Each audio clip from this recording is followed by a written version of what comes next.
શું તકલીફ હતી તમને? તકલીફમાં મારા જોબ પર વર્કલોડ પુષ્કળ વધી ગયો હતો. એના લીધે હું સખત ટેન્શનમાં, હાઈપર ટેન્શન થઈ ગયો. કોઈ બોલે તો પણ ગમે નહીં, અને હું એક રગવાય થઈ ગયો. એટલે એના લીધે મારા હાર્ટ પણ પર તકલીફ થઈ ગઈ, અને મને હાર્ટ પ્રોબ્લેમ જેવું થઈ ગયું હતું. એની મેં ટ્રીટમેન્ટ લીધી. ત્યારે મને એમ કીધું તમારા માનસિક ચિંતા, ટેન્શનના કારણે તે બધું થયું છે, એટલે તમારે બધું મૂકવું પડશે. એટલે ત્યાંથી પણ દવા ચાલુ હતી, આજનું જ ચાલુ છે. પ્લસ મને લાગ્યું કે મારો સ્વભાવ તો પહેલાંથી સિરિયસ ગંભીર છે, અને અત્યારે આ વર્કલોડના કારણે, એક પર્સનલ પ્રોબ્લેમ કારણે વધારે પડતું થઈ ગયું. તો મારે એનું સોલ્યુશન શોધવું પડશે. મારા માનસિક રીતે શાંતિ સોલ્યુશન મળે શોધવું પડશે.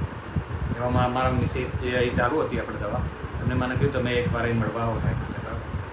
હું મળવા આવ્યો, આજે ટ્રીટમેન્ટ ચાલુ કરી, એનાથી મને બહુ સરસ રિઝલ્ટ મળ્યું.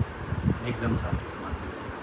મગજની રીતે પણ હું સારું એવું ડેવલપમેન્ટ થયું, અને મને ખૂબ સારું છે. અત્યારે વારંવાર ચિંતા કે ઊંઘ ના આવી કે? ના, એવું કોઈ જ પ્રોબ્લેમ નથી. ઊંઘ સારી આવે છે? ઊંઘ તો સરસ આવે, પણ ઊંઘ એટલી મળતી નથી જે લેવી પડે એટલી. બસ બીજું કોઈ તકલીફ નહીં. કેટલું પાલ્પિટેશન થતું, ગભરામણ થતી? ના, એવી કોઈ જ તકલીફ. હાઈપર ટેન્શન બધું જ એકદમ ગગવા કોઈ પણ નહીં. આજે હું શાંતિથી જોબ કરું. અત્યારે કોઈ જ તકલીફ નહીં? કોઈ તકલીફ મારી પોતાની નહીં, પણ બીજાની તકલીફ લીધે, મને ઘરની તકલીફને લીધે થોડું ટેન્શન થઈ જાય.